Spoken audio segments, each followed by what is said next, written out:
everyone, and welcome to the Political Paradigm Shift podcast.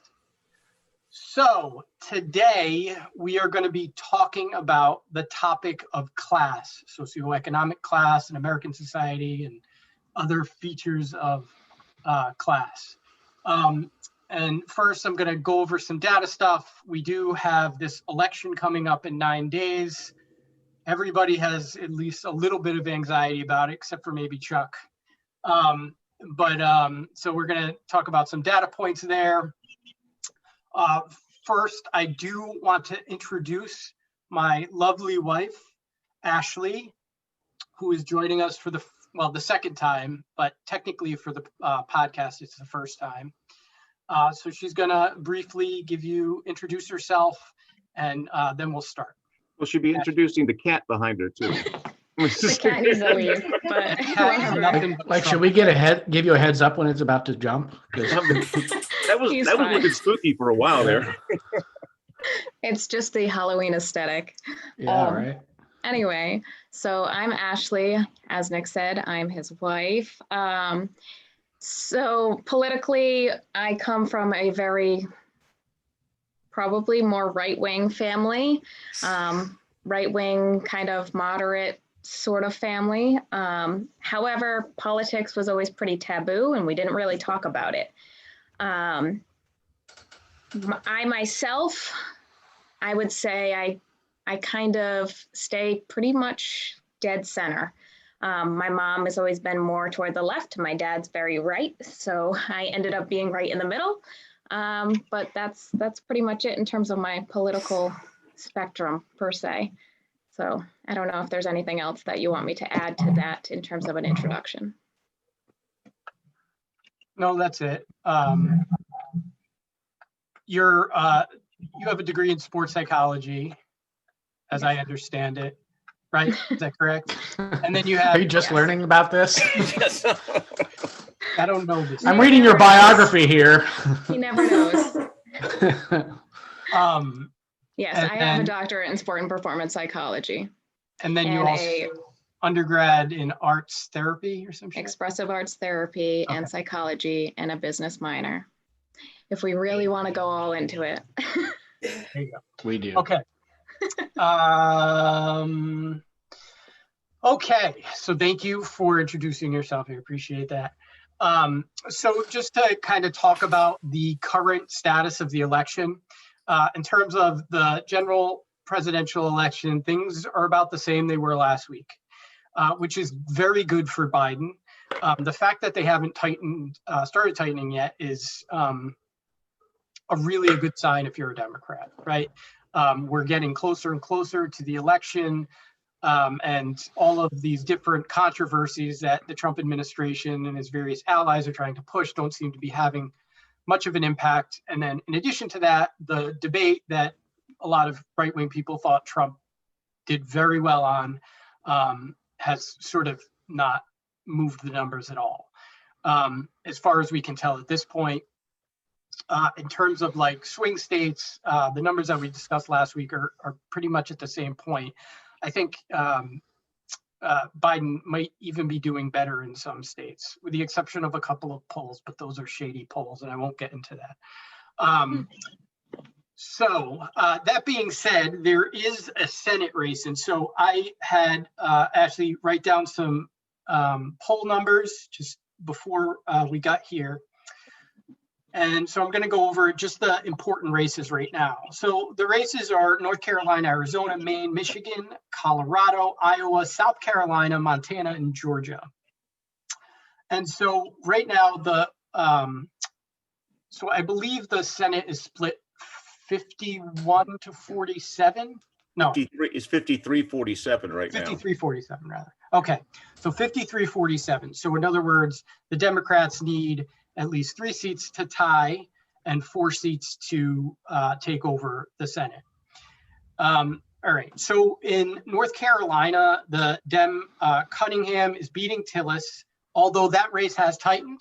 So it looks like the controversies had a little bit of an impact. It's now about 2 weeks behind. Again, I can tell you a little bit about this, getting some of the effects from, I live right on the North Carolina border. And it looks like it's in the last week, just the phalanx of negative ads against the challenger Democrat Cunningham have finally begun to take footing. Now, I thought it might have happened quicker because the allegations against Cunningham that he cheated on his wife and she cheated on her husband while he was off serving in somewhere overseas militarily in a military heavy state like North Carolina. That's Fort Bragg and Fort Area. That usually would not play very well, but for about 2 weeks there, it didn't really move the needle. And maybe this is the fallout from that. He's still got a ways to go, though. It's a close race still, but that's one that could change over the final 8 days here. Yeah, so I think he's gone down about 2 points in the aggregate, something like that over the past couple of weeks. So it's 50 to 47. It's a 2.4 difference. The probability model that Nate Silver has Cunningham at 64% and Tillis at 36%. That's a really important race, though, because that could be the difference between winning the Senate or not for the Democrats. Or for the Republicans keeping the Senate. In Arizona, Kelly versus McSally, Kelly being the Democrat. It's 52.8 to 47.2, 5.6 difference. Actually, McSally, which I thought was interesting, was just endorsed by Buzz Aldrin, which I feel like if you're going to be endorsed by anybody in Arizona, he's a pretty big deal. So that may help her. I'm not sure, but she is more underwater there in the polls than Trump is versus Biden. And she's already lost a race. We've talked about this. So she only has a 22% chance of winning. Kelly has a 78% chance. And then Maine, Gideon versus Collins. This is a kind of a big deal race for a lot of people on the left because of Collins' vote in the Kavanaugh debacle. People were really angry with her about that. But it's 51.4 to 48.6, so it's still in that margin of error with a 2.8 difference, 62% probability. The Dem wins, 38% Republican wins. In Michigan, so I went over this, it's a 6.6 difference, 52 to 45 between Peters and James. That race has tightened a little bit, though it's still 80% to 20% Dem versus Republican. In Colorado, Hickenlooper is destroying Cory Gardner. That's like almost a definite take. He's up by 7.6, 84 probability of winning. It looks like Gardner. I think the Republicans have pretty much given up on that state. Iowa is, I think Ernst is going to stay, but Greenfield does have a 1 point advantage. Obviously, that's in the margin of error, so it's anybody's game there. It's almost 50-50 probability. Harrison versus Graham. Unfortunately, Harrison hasn't made any headway since like last week. He's down basically 52 to 47, and Graham has a 77% chance of winning. And then Montana is Bullock versus Daines. This is a surprisingly close race that I don't think enough people are paying attention to. So there's only a 3.5 difference. And if Bullock wins there, because Bullock's the governor, I believe, right now. If he wins there, that's a pretty big deal, right? Because nobody's expecting that to happen. So that could give the Democrats more of a majority if it is a huge wave night for them. And then in Georgia, Ossoff versus Perdue. Perdue is up 2.6. I feel like Georgia is like Florida with these polls. Every time we see polls and there seems to be some hope for Democrats, it ends up going in the opposite direction. So I have very little faith that Ossoff's going to win that election. There's another Senate race there, but they're in the primary right now. And Warnock, who is, what are they called? Not Reverend, forget what they're called. Anyway, he's some sort of like minister there, but he's doing really well in the polls. So that'll be another one to watch. But they only have a primary coming up, so it's a little while until they do their runoff election. So that being said, do you guys have anything to say about the election specifically? Any you want to discuss your anxieties? Any fatalistic thoughts? Group therapy session. Group therapy session. I can help, guys. I can help. How much freaking money is going into that South Carolina race? Too much money. So that's I mean, just Yeah. Gobs and gobs of money.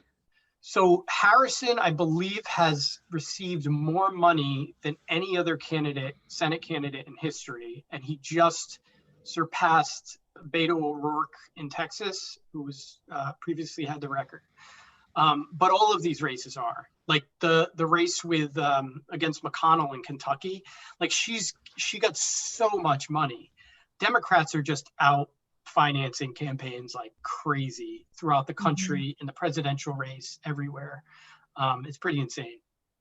Do we But have yeah. any TV diagnoses of McConnell's weird Yeah. bruising and? He's I mean, probably just getting IVs or something like that. I guess, That just yeah. looks like he's not getting a normal bruising lot of at that age. IVs. He's getting a lot. I mean, both his maybe, hands. but you know, when Yeah. you get older, you just tend to bruise like that when you get Yeah. a shot or. There's a IV. specific there was a specific diagnosis I read the other day on Twitter. I can't remember what it was, but there were like doctors all over the thread because somebody had asked the same question, and they were like, he has blah blah blah blah blah. Right. These are the symptoms of that, but it is related to being older. You're just more susceptible to getting sick. So he's not going to keel over. Sorry. I hope not. Yeah, that would be Keep bad, it- wouldn't it? My Keep little it whispers big. into the night here. I don't want anybody to die. Okay, so let's move on to our topic, a topic that I am not that familiar with, but I feel like you guys are probably much more educated in this area, and it's about class. So I'm going to move it over to Afra, and she's going to help us introduce the topic.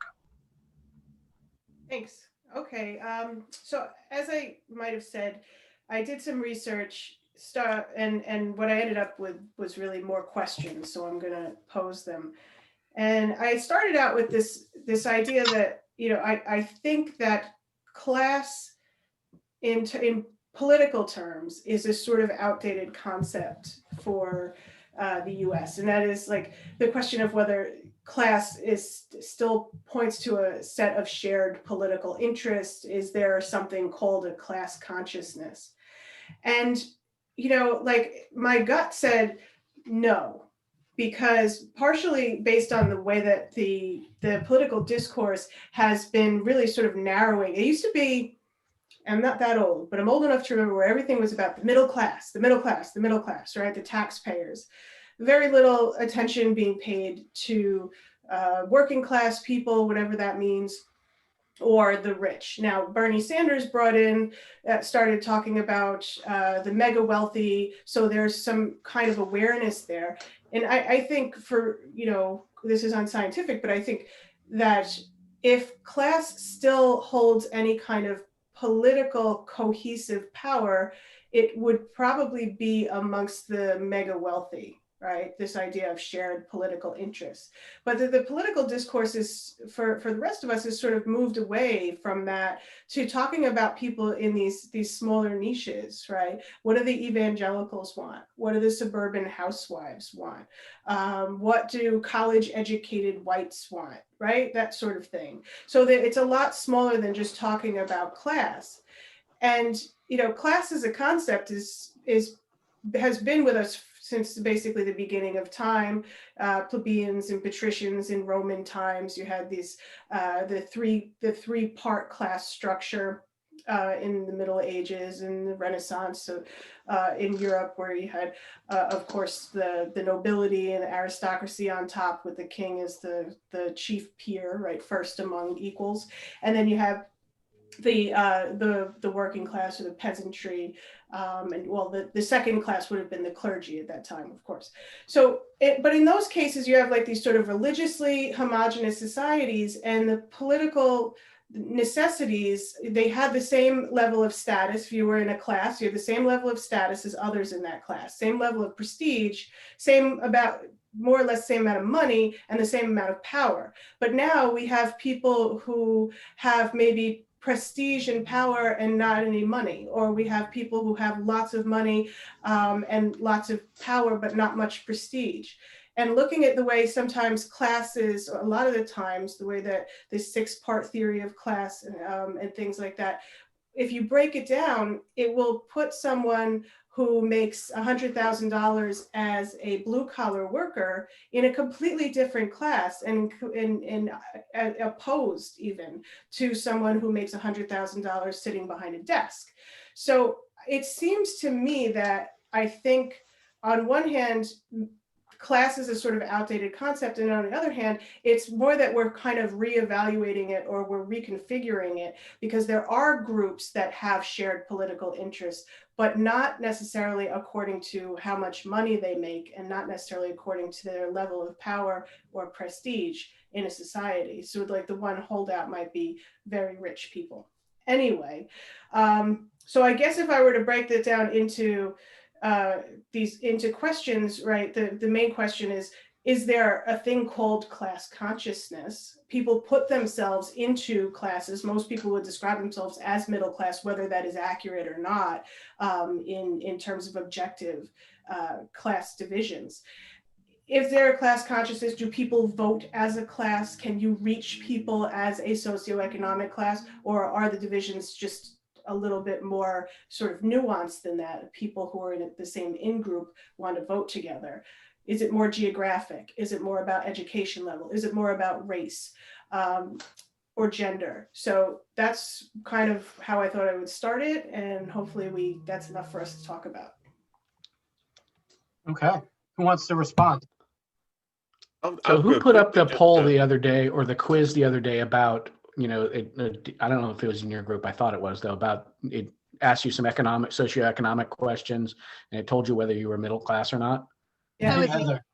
So I hate to tell you guys, I'm off to buy a polo pony. So for whatever reason, I thought of myself as middle class almost all of my life, but now I've been promoted to something else, I guess. I don't know. Same here. So, I mean, I'm not sure I can even continue with these podcasts. I mean, I need to look for possibly have a to better ask you to class of leave. people. But Get away Those from the are hoi little higher polloi mark.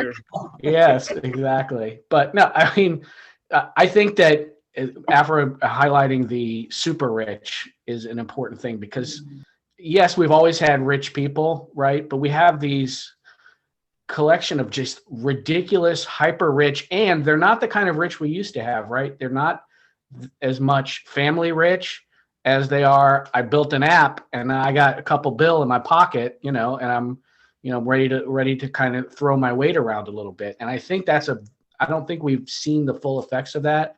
I mean, other than the Koch brothers, which everybody pays pretty close attention to what kind of nonsense they get up to.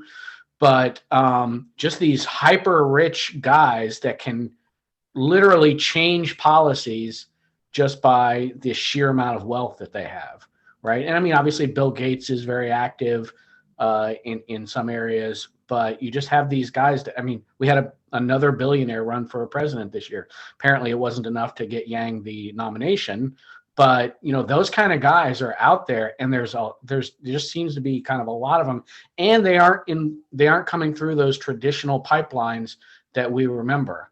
I was never really aware of class until I got to college, because my dad was a civilian that worked for the military, right? So we lived overseas. Everybody, I mean, the highest guy there was like maybe a full colonel or something, and he seemed really rich at the time. But everybody felt like they're kind of on the same playing field. And then when I went to college, I had all these guys from like prep schools and everything. I'm like, wow, I'm really poor. I'm like, I had no idea how poor I was.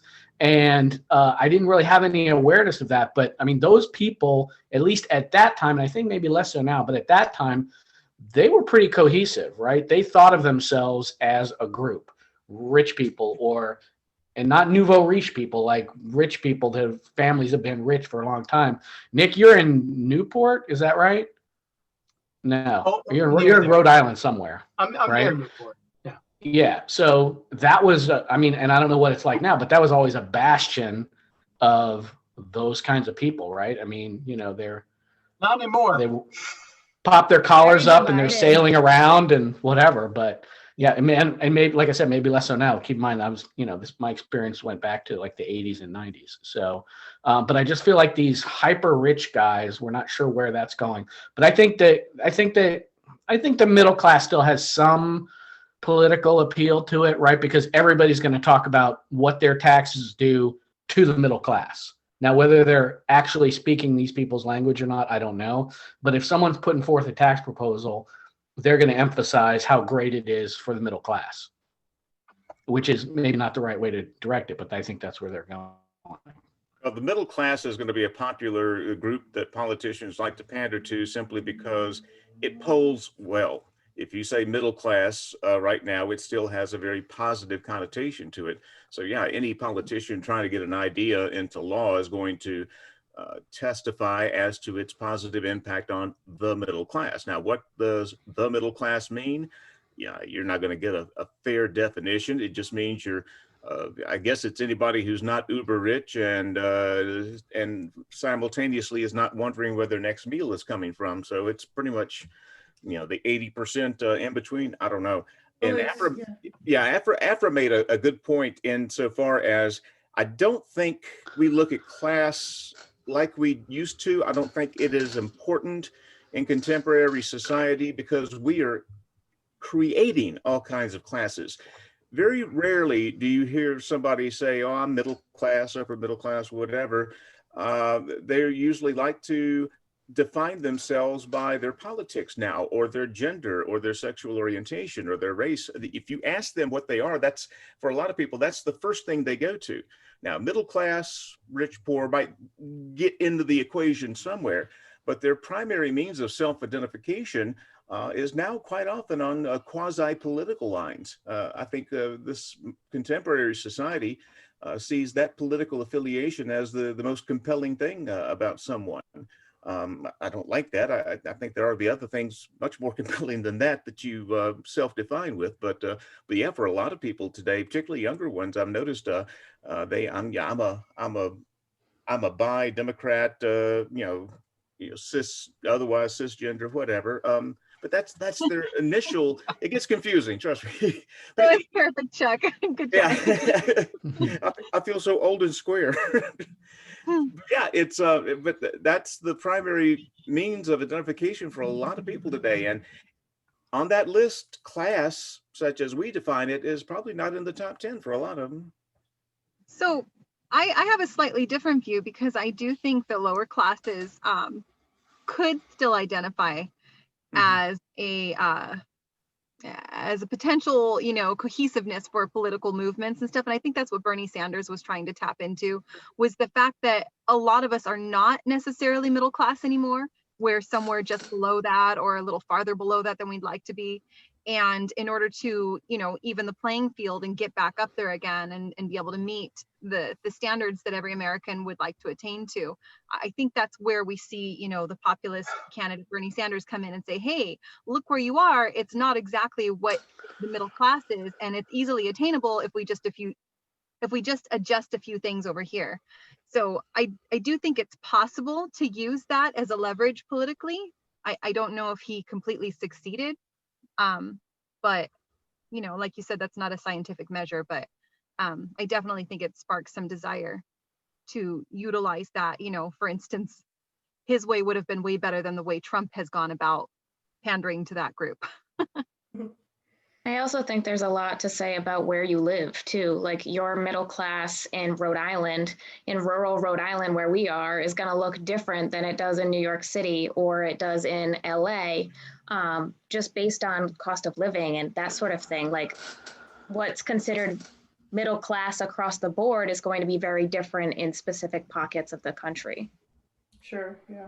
Somebody blew my mind a few years ago when I bought this house where in Danville, this house is about $240,000. Somebody lives in Northern Virginia, said, boy, you could have sold that for 1.8 million up here. Yeah. Just move it inside the Beltway. Absolutely. Are you kidding me? But he's dead on. I mean, if you look at the real estate values up there, woo-wee. Even worse, put it in San Francisco. Oh yeah, Marin County, huge, yeah. It's bad where I live too. I mean, we have this whole hill line, and it's just lined with $1 million homes. And Wow.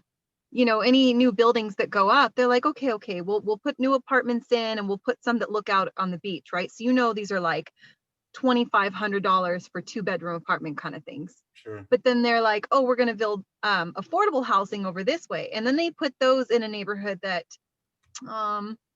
is a lower class neighborhood, but it doesn't help the lower class people because they still make those apartments slightly above the price range of all of the other apartments over there. And so what it does is just raises the prices of those apartments as well. And it just becomes this massive problem that there's nowhere affordable for Gentrification we families. hear about so I often. was just Exactly. gonna say, Yeah. Thank yeah. you for the word. Yeah. And that So where comes I from- live, there are definitely class stripes of real estate, right? I mean, and that's, I don't know, and that's driven by real estate values. But if like on the Barrier Island, you know, that's the average income there is probably like 180 grand, something like that. Of course, the average age is about 74. So this is Florida. But Retirement and then age, and then it steadily kind of, you know, goes down in socioeconomic measurements as you move further west. But and I don't know, and this is, I live in Vero Beach, which is a very safe Republican enclave, right? I mean, Trump is winning this city, but I don't know how much in common the guys out west by the interstate have with the also Republican voters on the island. Like, I don't know that they consider themselves part of the same group, even though they're going to vote identically, right? If you talk But about those I that don't- are living in the city right now, and I think it's Tampa that's close by. Yeah, Yeah. Tampa is going to be, I would think, very blue. But yeah, you get out on the Barrier Islands, and that's going to be as red as it could possibly be. Yeah, the big cities, Jacksonville, Miami. Well, Miami's less certain these days, but yeah, Tampa, St. Pete, all those are, that's where Trump is not going to get his votes, right? He's going to get his, in Central Florida and obviously on the coast there. But I just don't know that the Barrier Island people think of themselves in the same group as the guys out by the interstate. I think there is still some kind of class division there. Of course, they're all from New York anyway, so I'm sure there's an additional cultural divide there. But I just don't know that they see themselves as the same people. So the political affiliation does not put them into, like, they're going to vote the same way, but they're going to be doing it for different reasons. So it's not even like we could call that cohesive. Right. It's not it's not something that brings people together because they're making that decision for a totally different reason. I don't know why I said that because it was obvious. Well, Is Nick, educate? Oh, go ahead. Sorry. Sorry. Nope. I was just going to say, I feel like that's probably because, both Joe Biden, for instance, and Trump are promising, that jobs are going to be better. Trump thinks he has some sort of, history that says, hey, look what I just did and we can do that again. And then Joe has worked tirelessly at those efforts for all the years he's been in Congress and has some good record to show for that. And, obviously where we're at right now, they're both going to want to focus on it. So I wonder if, if it's still a class in its own, but the division comes more from who they're going to believe is actually going to deliver that. Yeah. Well, I think that the very rich people know that Trump is going to deliver something for them. And then there's also this kind of Trumpian magical thinking going on, like, I just got elected and the stock market went up. It's all me, right? Just by being here. And once I'm not here anymore, just by magic, regardless of what anybody else does, it's all going to tank again. There's a strong sense of belief.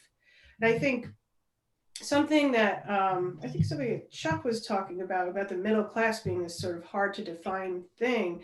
I mean, there are objective measures for what the middle class is, but they don't correlate to people subjectively calling themselves middle class, right? Yeah, so it's like 75% of Americans say they're somewhere in the middle class, which is not even really possible, I think.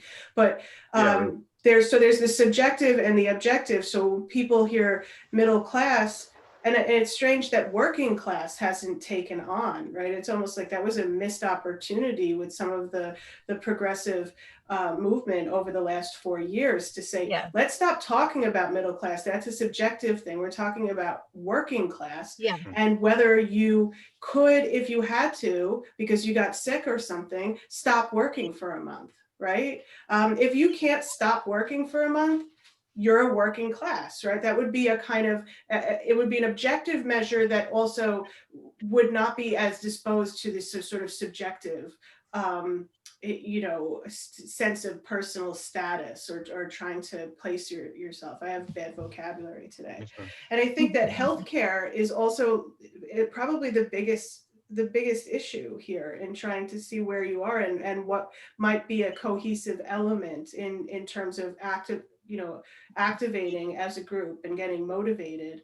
The healthcare disparities, healthcare are so huge, from the middle class to people who are working paycheck to paycheck, or who don't have health coverage or good health coverage. They have higher infant mortality rates. They die earlier. They don't have access to prescription medication at the same level. So this is like another sort of unifying factor that could say, who are you? We are those forgotten by the healthcare system. We're the ones that the healthcare system doesn't serve. And in a sense, a lot of those people are in the middle, right? Because they can't buy the best doctors in the world to treat their COVID. And they also can't qualify for any kind of means tested programs. So that's a way of understanding, I think, middle class that's different than the way that we have been dealing with it rhetorically. They've been trying to market that subgenre you're talking about, Afro-Bi. I think the term that is starting to take hold is the so-called working poor. That is to say, those who are working, who are actively or gainfully employed, contributing and whatnot, but they still struggle to meet very minimal requirements, healthcare being the most conspicuous. These are the ones that, yes, we're working, but we cannot afford to not work for a month. These are the ones who are working, but are still in that, still don't have anything in the bank. I think the Bureau of Labor Statistics for a while used a quintile rating system, upper 20, second 20, third 20. And if you were the third 20, you were middle class. And then they quickly figured out, there's a lot of people that are middle class, but more than just this little 20% sliver here in the middle. And so they backed away from that. But yeah, and along what you said, I think the working poor has become the definition there that tries to capture those guys and girls who are working. But like you said, because they're making some money, they don't qualify for some automatic government assistance or some other even non-government charity, because they're actually making money. And it's infuriating to think that they would actually be much better off if they stopped working. But the numbers suggest that's the case now. There's even more of a reason to mobilize and get what you want politically, because you can't, if you were able to qualify for the means testing, then you wouldn't really necessarily be able to do that. But then the people who need to mobilize are already so put upon by not being able to afford the things that they need, like healthcare, that it becomes very difficult. And without a sense of a shared struggle, as a Marxist would put it, or amongst your class, then determining like how to activate, the people around you, I think it's difficult because you don't have a language for it. So I think that one thing that's interesting about modern politics is how insignificant your class has become in terms of who you're going to vote for.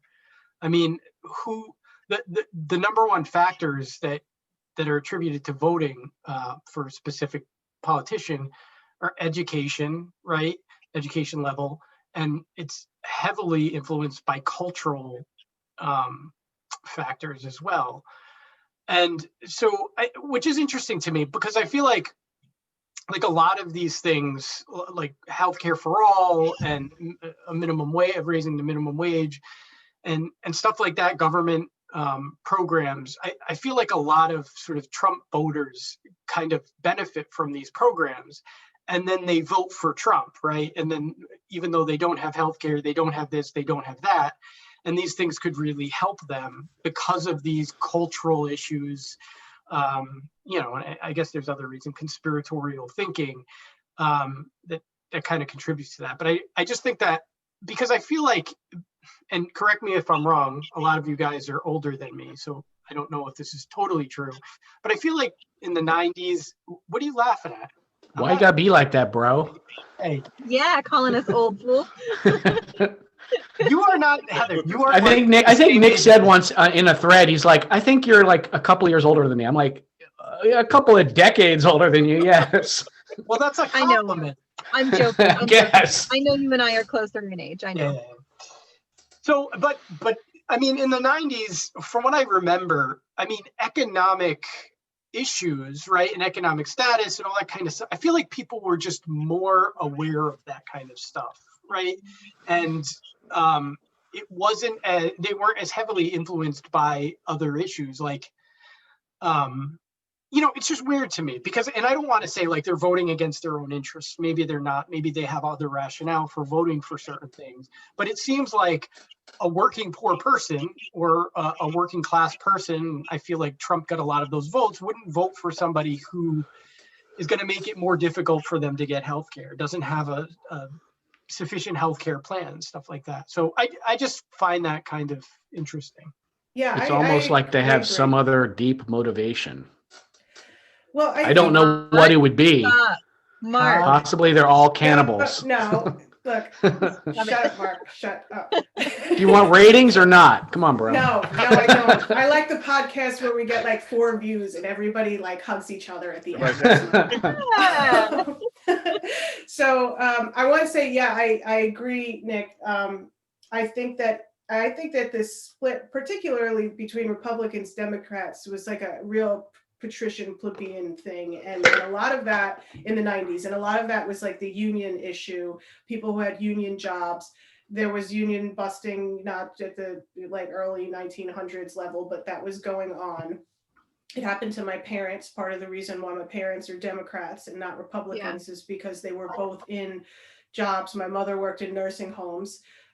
Where I live, nursing homes were and still are owned by very active Republican Republican voters and supporters and donors.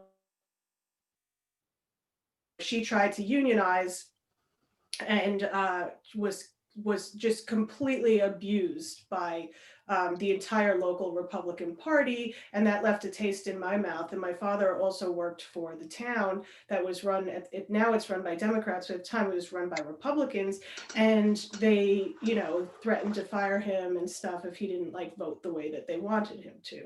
But at the time, it seemed like there was this sort of there was more of a consciousness of class, and there were people who didn't want their taxes to go up, and then there were people who wanted more stuff. I guess you could put it that way.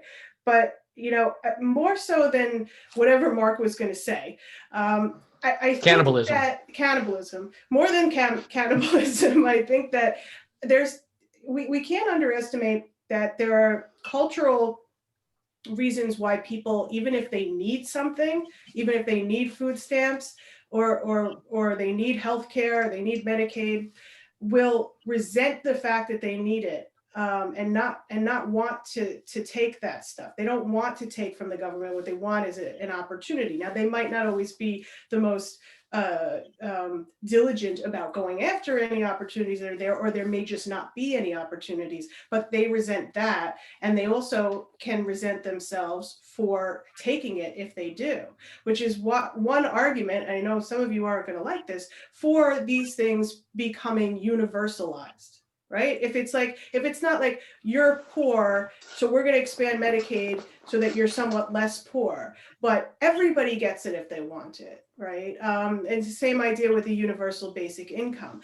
Now, who's going to be against that stuff? Anybody who doesn't want their taxes to go up, and Republicans. Yeah, I know you have other, right? But what it does do is it erases this sense of you're being taken care of by the nanny state, because this just becomes something that the entire government does. Now, I'm not advocating for this, but I think it's important to keep in mind that there are a lot of people out there who resent the idea that they need to be taken care of. And if we just offered these things to everyone, it would at least erase that compunction, So right, that people have. yeah. So I think you make some really good points there. I do think that there's some that people do resent the fact that they have to get those things. I think there's this culture, right, in certain parts of the country that really, they're individualistic, right? They believe working hard, that's what they've been taught their whole life. They just don't necessarily practice it. But that's their perspective on thing. And that's sort of cultural in itself. It's like the ideal American way, per se. Yeah. Like that's those But of founding course, ideas. there are people who believe that exact same thing, but they live in a county where 75% of the people are on public assistance, right? Or disability or something else. Right. So I think there's a little bit of, kind of, I won't call it self-delusion, but image crafting within your own brain, right? Like the ones I'm against are those other guys to get, I really need it because I've had, I had some bad luck here and, I was taken advantage of or whatever. I was cheated out of my business, whatever it was. And they don't see themselves as those people. Where's Yeah, my right? I think that's right. I think that's right. In terms of, and just to put this out there, not that this is the conversation, it sort of is. I actually am for Medicare for all. Just as a general concept, I'm not for universal basic income. And the reason why isn't because I have some sort of moral opposition to giving people money. I think that that money could be utilized in a different way. For instance, me and my wife had this conversation today. For instance, the education system, right? So a lot of these underprivileged communities, the communities that these programs would be designed to help, like a universal basic income, are in those situations partly because of their education system, right? And they have underfunded education system. They have a lack of resources. They need money for various things. And I don't think that you solve that problem by throwing $1,000 here, throwing $1,000 here. I think you solve that problem better by utilizing that money to sort of help people and educate people and give them skills and allow them to, utilize that kind of stuff, not by saying, here's $1,000, make sure you spend it the right way. So it's not so much that I'm. What if they didn't put strings on it? I don't know what if they use that? Now this, I don't know. I mean, I don't think Chuck is a UBI guy, but what if you eliminated, a chunk of social services that are administered by the government, like say SNAP or something, right? And you're given some restrictions on how you can spend that money. What if it was just their money? Well, right? just to be clear, Yang isn't proposing that. He's proposing he's not the only guy who's proposed UBI. And what if, in addition to that, they could show? I mean, there are studies going on right now and have been in the past where they test UBI, right? They're like, okay, here's a poor community. It's not in the U.S. usually because we wouldn't allow that. And they give those people money. And what are the results? What if the results were, hey, not that they got lazy and just sat around and, whatever. What if the results were, yeah, that actually changed their lives and they moved into a different socioeconomic strata because of it? I don't know that it does. I think UBI has a lot of problems. Yeah. I think that. But what if it worked?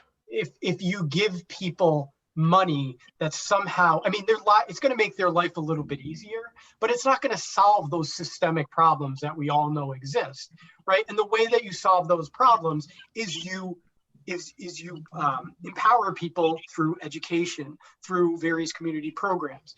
And those programs are known to work. The problem is there's not enough money invested in them, right? And, I work in this sort of industry, right, where I provide all kinds of social services for people. I do it daily and I see what happens. And basically the system is just completely overwhelmed.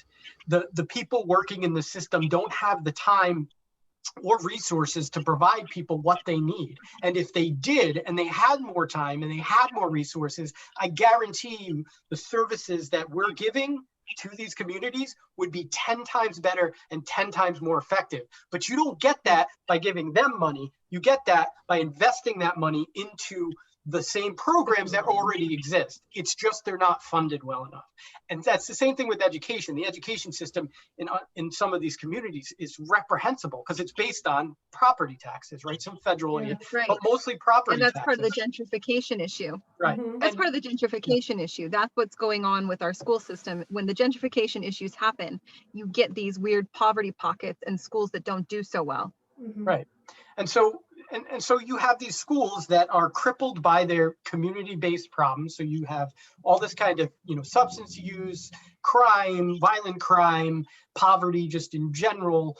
And then you have these school systems that don't pay teachers very well, don't have great programs, and it's sort of just a cycle, right, that people go through. Why not invest if we're going to have a public education system? And instead of doing UBI, take that however gazillion amount of money that would be to give each adult $1,000, because it's going to be tremendous amount, and invest that in those types of communities, in those types of governmental programs. Just spend the money smarter, right? I agree. And I don't want to be the UBI guy because again, I'm not a UBI guy. We have a but UBI just for the sake guy. of discussion. Let me tell you, Yeah, just for the sake We of did a discussion. podcast on How that. many of We did a podcast on it. your clients, or just even people that you can imagine, lives would be changed if they could pay for daycare for their kids full time, right? 12 grand a year would do that, I think, or come close at least. we Right. provide- Yeah. we- You don't think? daycare No, it is would not. often provided for kids. It depends. Well, we could just have universal daycare also. Right. I mean, that I'm not necessarily. I have something to say, but I feel like Chuck probably does. But just promise to come back to me because I want to come back. Okay. No, I can't- like I said, I'm not going to, we're supposed to be talking about class, and I could speak 30, 45 minutes on the philosophical opposition to UBI and universal health care and universal any damn thing. And I'm not going to convince anybody who's watching this. You may be able to convince me, Chuck. That's my philosophy. And 10 minutes into it, you're going to be bored to tears. But anyway, That's probably in true. Story of my life. Yeah. In terms of class, one of the things that we haven't really mentioned specifically yet, but kind of goes on the whole class issue for years, really, for centuries.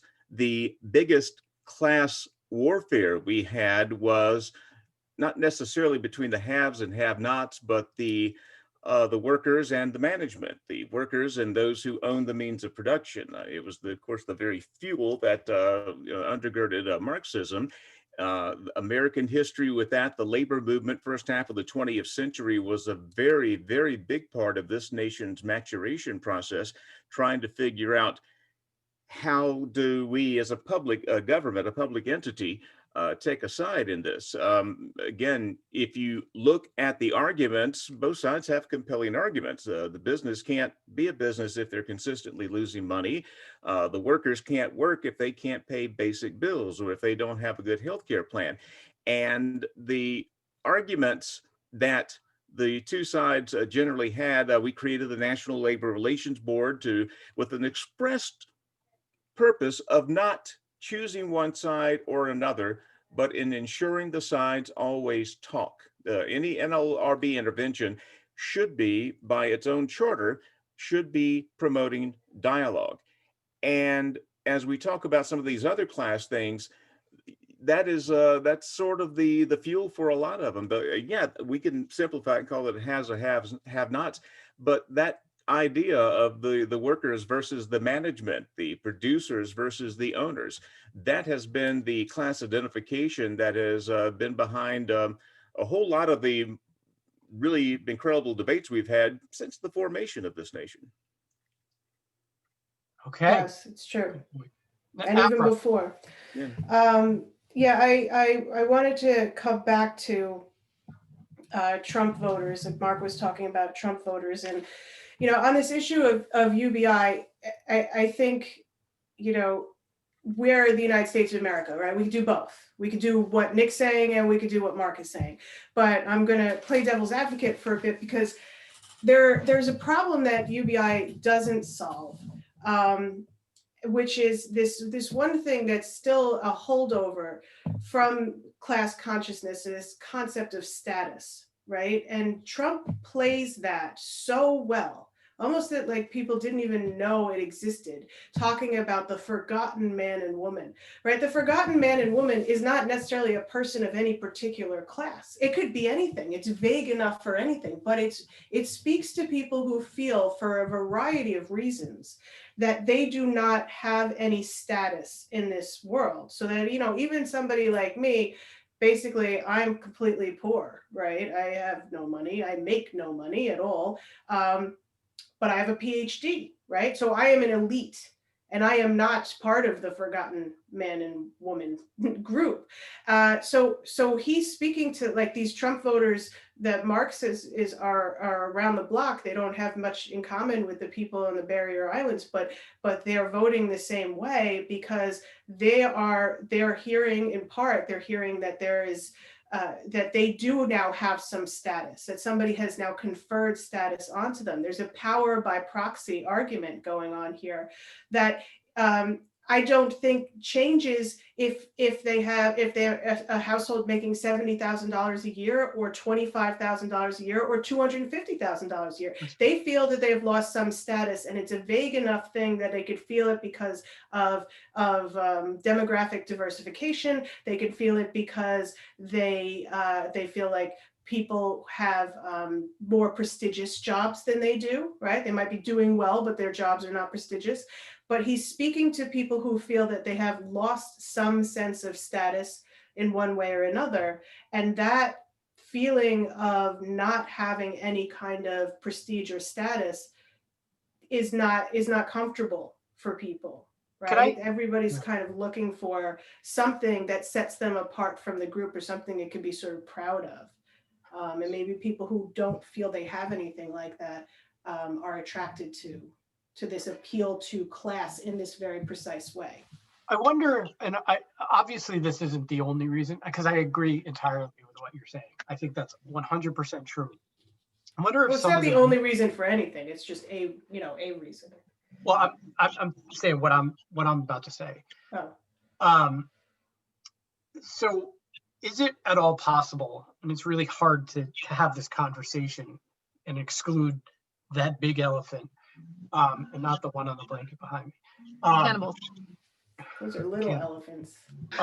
Is it at all possible that some of these people, right, fighting these sort of at times, made up, fabricated culture wars, feel the way they feel because some of the educated in society, in American society, and people who are liberal have treated them that way, have treated them as inferiors intellectually for years and years and years in the public eye through,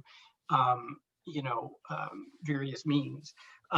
And they feel like they're being looked down upon. And so all of a sudden, here comes Big Daddy Trump and, sort of saying, well, I don't feel like that. I think you guys are great. I will give you a voice, right? Because the culture war largely, is being lost in these areas, or at least that's how people are seeing it. And so the whole time this is happening, people are treating them poorly, and you have, so I'm just wondering if. But it's like a self-fulfilling prophecy is the problem with that, because he says, look, you're forgotten. People talk about flyover states. They talk about who's stupid and who's uneducated and, who can't get out of their own way, right? Which is wrong. But then Hillary Clinton comes out and says, you're deplorable. And then you have people saying, yeah, I'm deplorable, and I'm going to go out there and act as deplorable as I want. So then it becomes like a problem, because now we're like, we can't criticize these people who have just come out and said, we're going to be as fucked up as we possibly can. I can. The challenge. So that's that's what kind of happens here. But I'm not saying that you can't or shouldn't criticize them. No, I agree with you. I think that's why he was able to do what he did, because on some level they feel disenfranchised from the American dream or from recognition. One thing I remember hold on one second, Heather. Yeah. One thing I remember from just watching Bill Maher all these years, right? Who stands as like this liberal icon, as much as I don't particularly like him. He's terrible. He's terrible. In every single, like all of these shows during the Bush administration and forward, he would constantly degrade people in rural America, people who voted for Bush. He would lump them into these categories. He would All call them religious stupid, people. all the religious people. Mhm. And it was just, and it's not that we shouldn't criticize when we disagree or if we feel something like something's wrong. I feel like we can do that without demeaning the culture and demeaning the individuals in it, right? And I think that we are at 50 minutes. I have an idea. What if I characterize them as bright rationalists? Would they feel better about it then? I mean, don't would know that what that term means. work? I think you can objectively It's a criticize joke. something. It's a joke, Nick. No, I know, It's- but I think you it can rhymes. objectively criticize something without being an asshole. Because I mean, You honestly, can. Yeah. So But speaking of class, though, I think that the condescending attitude that goes along with that also come along with the fact that a lot of these people were farmers or live near farms. A lot of their family members are military, and a lot of them were factory workers. And all three of those things have just gone through the freaking ringer, in the last 10, 15 years or what have you. And so there, unfortunately, the military does not pay a lot of benefits afterwards like they should, or they don't pay enough while they are in the military and active members. And, a lot of families lost a lot of members in some of our more recent wars. So that played a big part. And then all of the factory jobs closing up and moving away. And I think Bill Clinton came in and things were sort of better, but I don't think anybody ever really like attained the type of job level or job security that they had before, where they were getting that type of healthcare and stuff. And so I think there's a lot of resentment for the liberal who is probably more educated from college, and we're saying, hey, go to school, that's how you're going to find your job pathway. But that's not the way they remember it. You farmed, you did the factory job, you joined the military, and that was enough. Mhm. And there's this sort of attack that goes on all of The those only- job fronts. the only thing I would say is that I think people can make a really decent living off of some of those vocational jobs, They even can, more yeah. than They lawyers can. and But doctors. That's a Yes, very very small well. percentage of those people, though, that you're Yes, talking yeah. about, the ones who can be entrepreneurs and start their own. Yes, you can do well, but are you going to make $150,000 a year when you're 45? Only if you're in that top slice, right? Who have started their own company and have employees that are now doing work for you, et cetera. I just don't think that that's going to be the kind of living that it used to be. But is You know, there's- $150,000 what we're aiming for? I mean, that's. Well, I mean, no, pretty high in the obviously not, middle but- class. But and also you have to. I mean, there's not an unlimited supply of those jobs either, right? And our economy right now is a service economy. That's where the And jobs that's part are. of the problem. Yeah. Yeah, that's Yeah, part of it the is a problem. problem. Like, But you lose your that's job not going and you're going to go get a job at McDonald's, and that's just not Yeah. going to cut the bills. It's I just guess not my Well, gonna but point you is can't. that Yeah. how many people graduate with a BA and don't do shit with it? And now they're all in debt with, right. No, not And then that. they're in debt $30, $40, $50, $60,000. And what do they have to show for it? They're Well, they making still- $1 more an hour if they They didn't. still have that? tend to have better outcomes over lifespan, but it's very hard to judge that right now because the student loan crisis, as I would call it, is relatively new. So we have not seen what millennials will do over their lifespan, even being more educated, let's say, than their Gen X and Boomer counterparts. But what I wanted to say also is that, like, to Heather's point, a lot of this is history is important. So generationally, you're talking about people who, going back 4 or 5 generations, were also looked down upon by the elites, by the coastal elites. The problem is, though, that discursively now, the elites have become people like me, and people who look down on them educationally, as they expect and as often does happen, instead of the people who historically had done that, which were just very, very rich people. So now there's a sort of affinity between your working poor and your very rich when they meet at the ballot box. It doesn't exist on any other sort of plane of existence, but the ire at being looked down upon has been redirected to anybody who's sort of liberal. And then there's liberal hatred and distrust for people who like vote for Donald Trump or something like that, because I'll add this. they feel angry at them. I think you're right insofar as the looking down upon. I think that went a long ways towards creating the Rush Limbaugh phenomenon in the mid 1990s. Concurrently, Fox News stepped into the hole that I say the mainstream media abdicated as the keeper of the fourth estate. In popular culture, the one group that you could consistently make fun of as dummies and bad guys and whatnot are white Southerners. Yeah, or rural people, not necessarily just Southerners, but if you're a rural white, you're big dumb Jethro Bodine, and we're gonna make fun of you. As that occurred through the 90s, then you had a sort of a cultural answer, if you will, in the formation of Fox News and Rush Limbaugh. As it continued, people found Trump as their champion. As the media continue to abdicate their role, and quite frankly, the mainstream media now is some days indistinguishable from the DNC. I say this as somebody who spent years in the media and knows what it is supposed to look like to be unbiased. They're not. It is sickening. No one cares, because that's just the way it is. And what makes me the maddest is they'll die and go to hell before they admit that they are biased. They are. That's fine. Fox is biased. No big deal. But the people that Trump attracts are those that the mainstream media looks down upon most every day. Anyway, whether it's true or not is irrelevant, because that's the way the people have perceived it. And now, for better or for worse, and I'm pretty damn sure it's for worse, they found Trump as their champion. He is their spokesman. He is the one who represents them to these entities that ignored them in their view.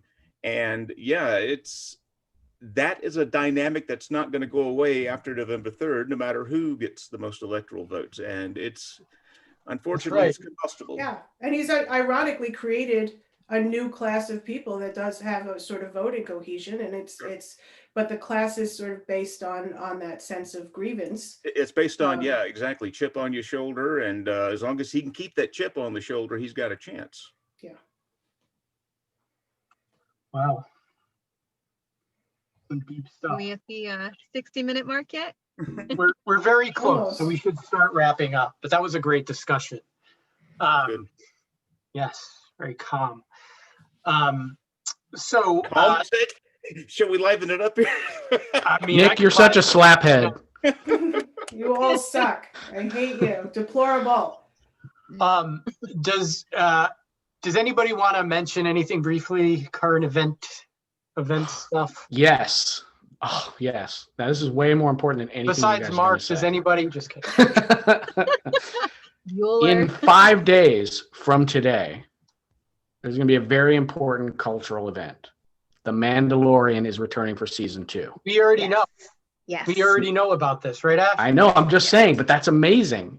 It could change everything. I don't know what that is. Yeah. I have It's one of the best shows on television.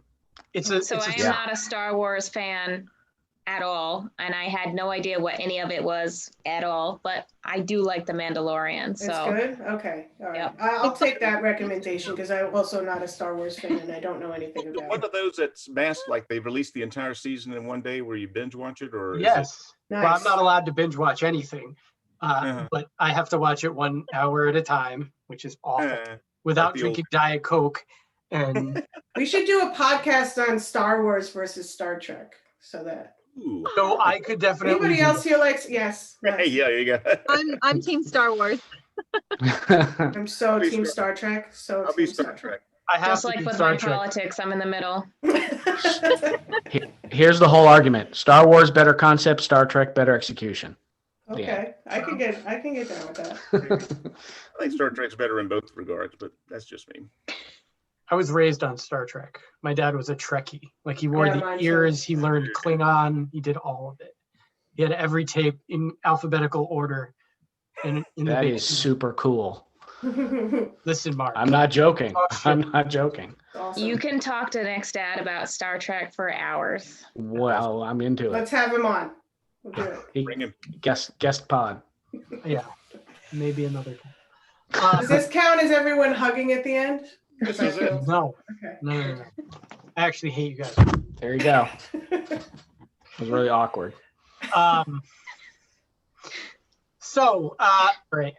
What was I going to say? There was something I had to say, but I can't remember what it was. Oh, so everybody who is watching this are thousands and thousands of viewers, right? Millions. Best Handfuls of Facebook people. podcast in history, right here. Next week, as everybody knows, we have two events coming up. Well, three events. The Mandalorian's coming out. Halloween is coming up. And we have this really important election. So what we're going to do is we're going to take two of those events and we're going to combine them next Sunday at 6 p.m. We're all going to dress up, whoever is able to join us. And we're going to have the historic podcast. So just tune in. It's going to be fantastic. There's going to be all kinds of poll data, and it's going to be great. So If I could vote as a Mandalorian, I 100% would.